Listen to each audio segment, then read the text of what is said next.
কোন সংখ্যাটি 15 দ্বারা বিভাজ্য। তাহলে এই ধরনের প্রবলেম কিন্তু প্রিভিয়াস ইয়ার কোশ্চেন, দেখো এসএসসি এমটিএস 2017 তে এসে। এইটা আমরা কিভাবে করব দেখো, জাস্ট কয়েক সেকেন্ডের মাধ্যমে আমরা কিন্তু করে ফেলবো। দেখো আমাকে যখন 15 দ্বারা বিভাজ্য বলছে, তার মানে আমাকে 15 কে আমি কিন্তু এইভাবে লিখতে পারি 3 গুণিত 5। তার মানে যেসব সংখ্যাগুলো 3 এবং 5 দুটোই দ্বারা একসঙ্গে বিভাজ্য তারা কিন্তু 15 দ্বারা বিভাজ্য। তাহলে আমাকে কি চেক করতে হবে? 3 দ্বারা বিভাজ্য এবং 5 দ্বারা বিভাজ্য।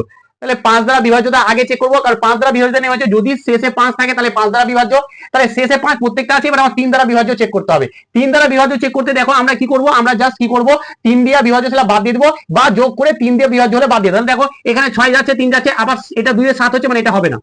আবার দেখো এটা 5 সাথে 12, 3 দিয়ে চলে যাচ্ছে, এটা 3 1 থেকে যাচ্ছে।